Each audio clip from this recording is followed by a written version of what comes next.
Bonjour à toi, chers spectateurs. Alors, c'est pas le cadre habituel ici. C'est clair qu'on n'est pas dans un petit appartement, ici on est dans une vraie boutique. Une boutique de comic book.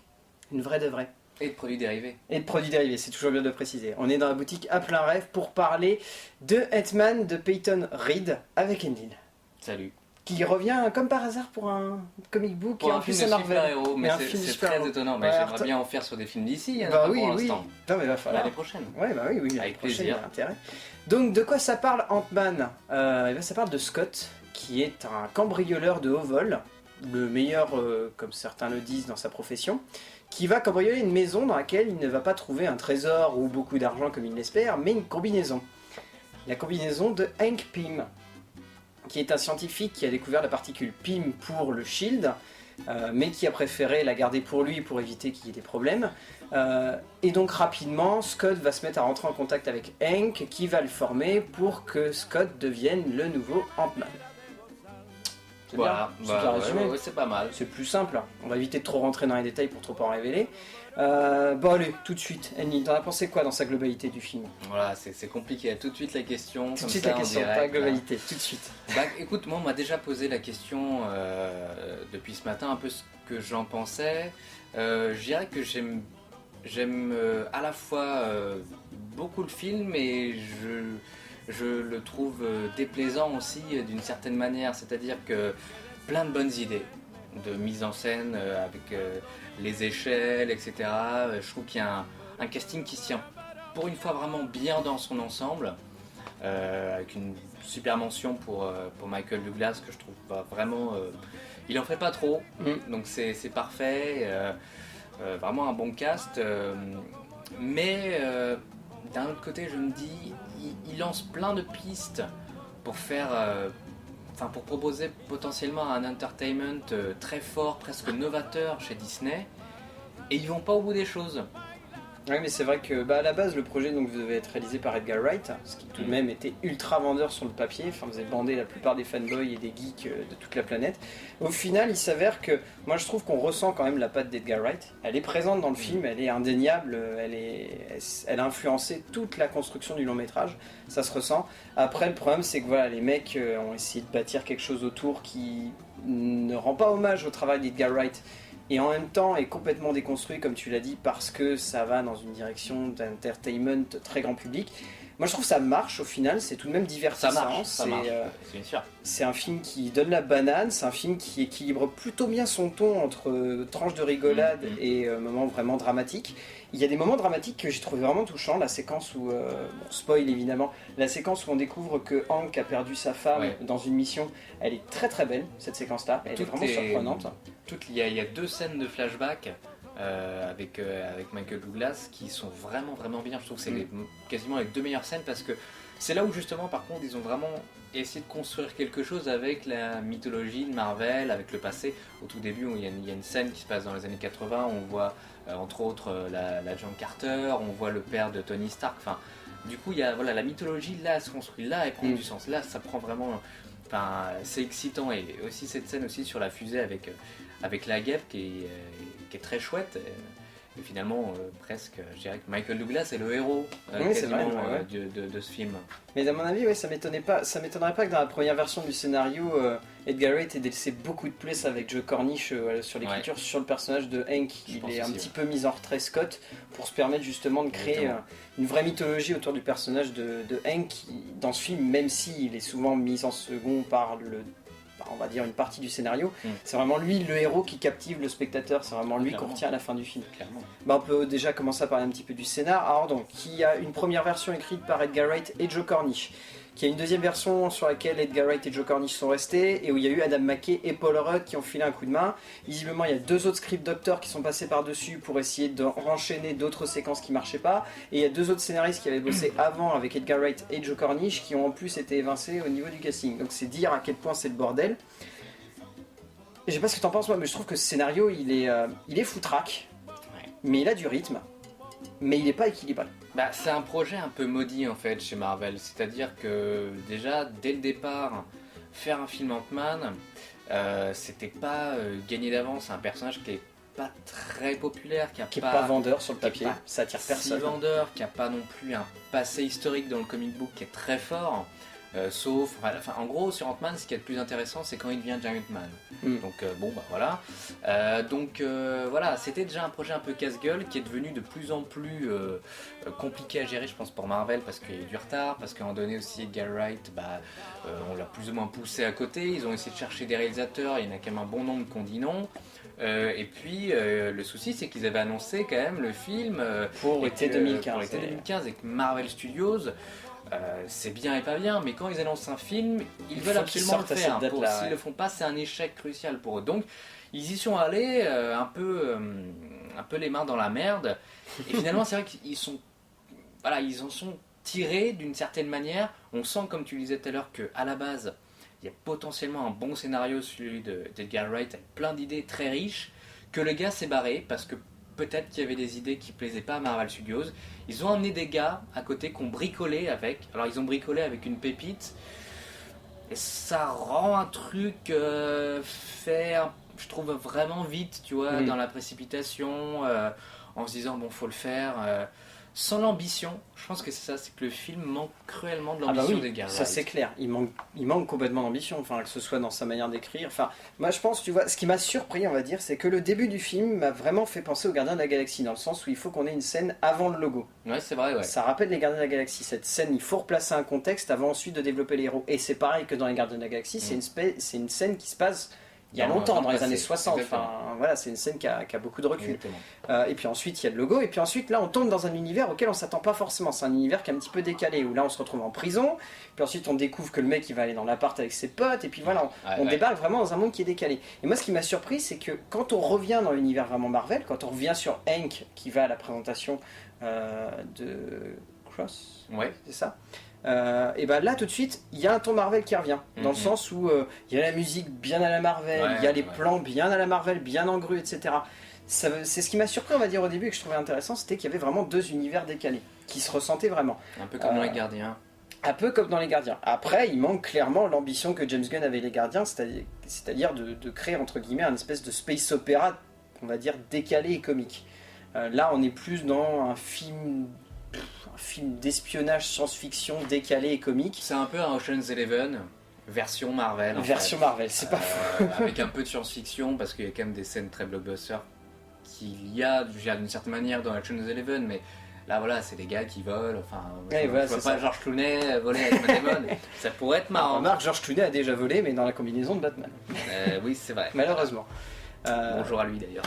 Non mais c'est vrai que de ce point de vue-là, voilà, il n'y a pas grand-chose à en dire au niveau du scénario. Après la mise en scène de Peyton Reed, alors Peyton Reed c'est le mec qui a fait Yes Man avec Jim Carrey.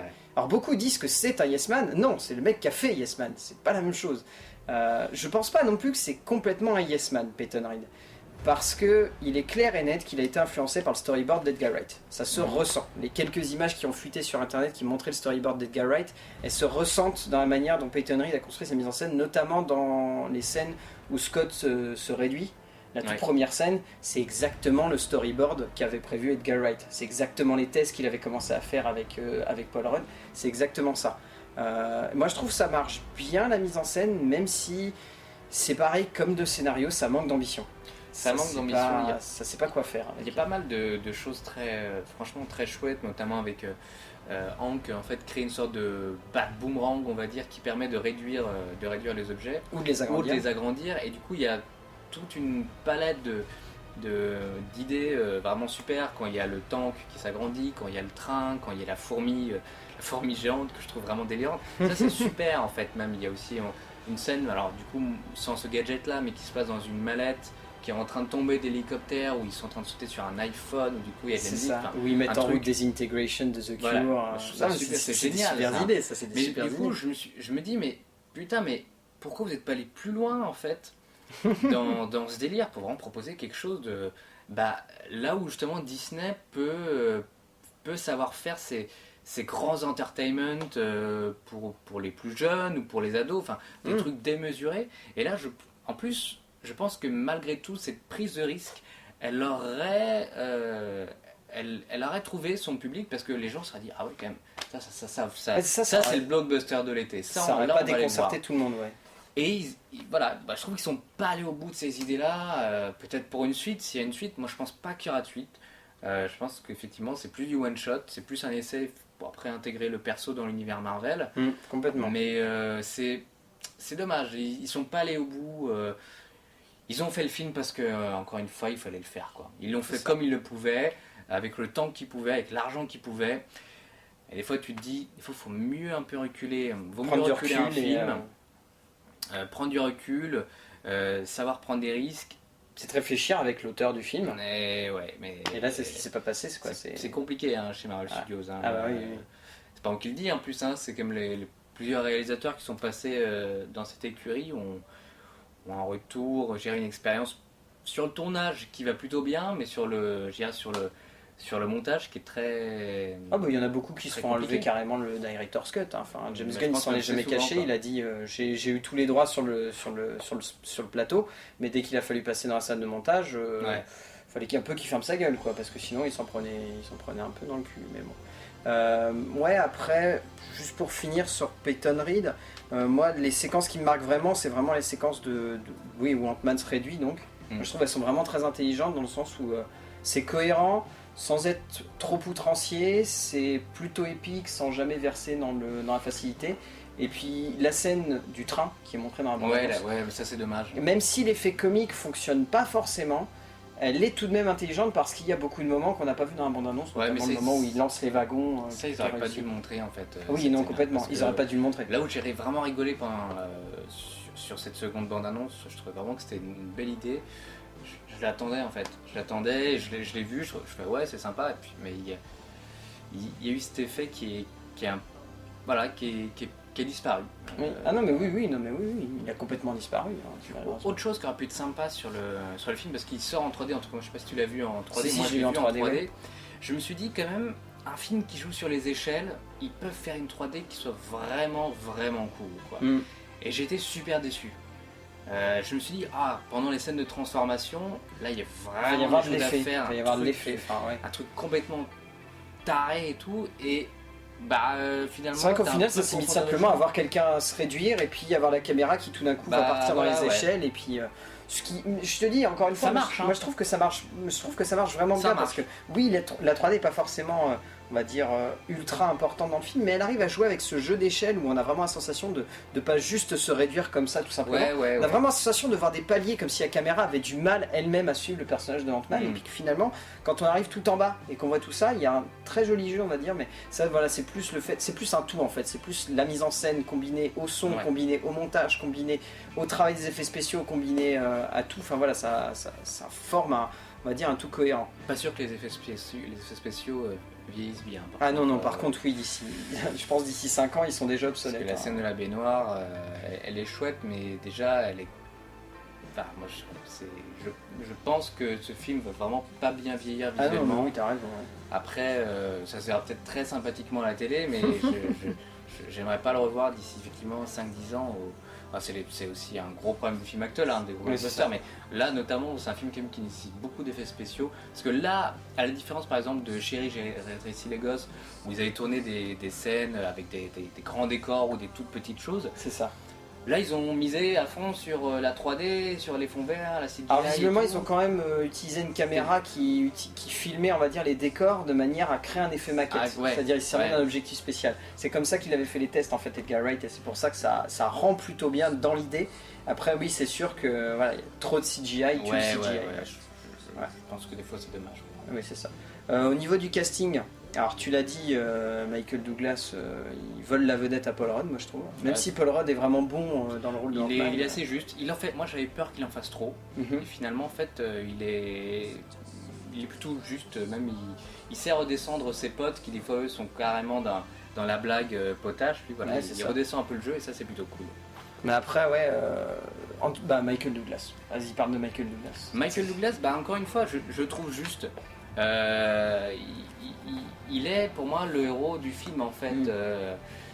Il est bien. C'est là franchement Marvel Studios a eu cette idée de prendre un acteur vraiment de haut rang. Je pensais qu'on allait voir beaucoup moins. Finalement, il est très présent. Il est présent du début quasiment jusqu'à la fin, soit visuellement, soit par la voix, avec le casque. Donc c'est super, il en fait pas trop, il est pas trop... Enfin voilà, enfin... Il est dans beaucoup de subtilités, ouais. Ouais, non mais le casting marche vraiment bien, il est efficace. Et ce qui n'est pas le cas franchement de tous les Marvel Studios. Ça c'est clair. Souvent il y a quand même des acteurs qui sont quand même très à côté. Aaron Taylor Johnson et Ashley Olsen dans Avengers 2, c'était l'exemple. Mais il y a moins de personnages aussi. Il y a vraiment moins de personnages. Mais c'est vrai que là, ouais, le petit jeu, Corey Stoll qui joue donc Cross est plutôt bien, même si son personnage est compliqué quand même, il faut l'admettre. C'est vrai qu'on n'en a pas trop parlé, mais le personnage du méchant est compliqué. Il est pas hyper intéressant. Ouais, c'est ça. Alors que le mec est super bon, il joue notamment dans The Strain, celle de Del Toro. Là, le mec est super bon. Il joue un peu le rôle de Paul Rudd, c'est-à-dire un gars qui a un père, qui a un fils, voilà, qui voit assez peu, etc. Donc il sait aller dans l'émotion, sauf que là on lui propose un rôle de méchant mégalomane, très caricatural. En gros, t'as pas voulu m'aider, et puis j'ai trouvé une grande invention, et puis je vais devenir méchant, et puis bon, en fait on sait pas vraiment non plus trop pourquoi. Oui, c'est ça, c'est en mode j'ai rencontré les gars d'Hydra, ils m'ont plutôt convaincu, voilà. J'ai dit je vais devenir méchant. Donc l'armure de Yellow Jacket est super, comme celle d'ailleurs d'Ant-Man, mais après le méchant lui-même il est on ne peut plus, un peu en carton-pâte, il est un peu plus inutile, comme très souvent chez Marvel Studios. C'est dommage parce que en termes de méchants dans l'historique d'Ant-Man il n'y a pas grand monde. Là ils ont quand même aussi un peu tué le gars qui potentiellement peut-être que la petite brebis qu'on voit dans le film va devenir le méchant du 2 s'ils en font un. Ça serait rigolo qu'on la revoie. Ça peut être comique, ouais. Après il y avait Evangeline, Michael Peña, enfin voilà, c'est plus du secondaire, mais eux ils sont bons aussi, enfin voilà. Dans l'ensemble, ouais. Allez, si on devait tirer un petit bilan du film, pour revenir un petit peu au début, qu'est-ce que t'en tirerais toi comme bilan du film? Est-ce que déjà c'est une bonne conclusion concrètement la phase 2? Parce que ça c'est la grande question que je me pose. C'est une conclusion super bizarre. Oui, c'est ça. Voilà. On a l'impression de voir un film qui rouvre une nouvelle... rouvre quelque chose, un film aussi qui est presque... qui aurait dû sortir presque il y a 10 ans quoi en fait. À l'époque des premiers Spider-Man, de Iron Man. Qui est tellement léger, on se dit mais qu'est-ce qui s'est passé chez Marvel Studios en fait? Ils veulent plus faire leur grande scène d'action à la fin avec 1000 personnages, enfin... C'est très bizarre je trouve comme conclusion, j'aurais beaucoup plus vu dans la première phase en fait que là, alors c'est très très étonnant. Après encore une fois, c'est un film qui est très agréable, qu'on voit de manière très décontracte l'été, il fait chaud, un petit cocktail avec les enfants. Nous on a fait des séances avec des enfants au Pâté Atlantis. À Nantes, ils ont rigolé. Enfin, voilà, c'est léger. C'est le truc bon public. C'est le truc bon public. Ça casse pas 3 pattes à un canard. C'est dommage d'un côté, d'un autre. Bon, de toute façon, je pense que ça restera, comme on le disait, un one shot. C'est ça. C'était une expérience, c'était une manière peut-être d'essayer d'autres choses chez Marvel Studios, d'autres pistes. Bon, moi, en fait, ça me fait penser à une grande bande-annonce, si tu veux. C'est une bonne vision. Ouais. On teste des choses, on va pas plus loin. Et on va voir ce que ça va donner. Et on verra ce que ça donnera plus tard. Ils ont juste... Enfin pour dire, j'ai l'impression que Marvel a pas pris trop de risques. Même niveau marketing, on a vu les affiches, on voit quand même Ant-Man soit l'armure d'Iron Man, ou soit sur le bouclier de Captain America, sur le marteau de Thor. En gros, on pousse quand même à fond le truc. En France, ils vendent très peu de jouets Ant-Man, il n'y a qu'une boîte de Lego. Enfin, ça peut paraître très con, mais ça veut dire que là où sur les Gardiens de la Galaxie, par exemple, qui paraissait un film très casse-gueule, ils avaient quand même misé beaucoup de choses niveau marketing. C'est ça, et là finalement sur Ant-Man, ils se réduisent énormément. Très peu de choses, attention. Donc je pense que ça résume bien l'idée du film. On propose quelque chose, on prend pas trop de risques, on limite la casse. De toute manière, le film coûte pas si cher, 130 millions, c'est plutôt raisonnable pour un Marvel Studios. Et il marchera, enfin c'est une évidence. C'est ça, c'est clair et net. Donc j'ai pas grand chose à rajouter, t'as raison. Moi je dirais juste que je trouve que c'est un joli divertissement qui fonctionne bien. Et voilà, ça s'imite à ça, c'est-à-dire vous allez vous marrer, vous allez passer un bon moment et puis à la fin vous allez vous dire voilà, c'était bien. C'est pas immanquable non plus. Mais c'est bien. Ça marquera pas les esprits, mais c'est chouette. Voilà, c'est chouette. C'est le mot qui convient le mieux. Merci Enlil. Merci à toi d'avoir fait cette vidéo et de nous avoir accueillis ici. Avec plaisir. C'était magnifique. Bien évidemment, on se retrouvera pour parler de films et aller voir des films parce que c'est toujours bien d'aller voir des films, même des films de super-héros qui sont moyens et qui sortent un petit peu de l'univers, mais c'est toujours bien. Et puis voilà, on se retrouvera bientôt. À très bientôt. A plus.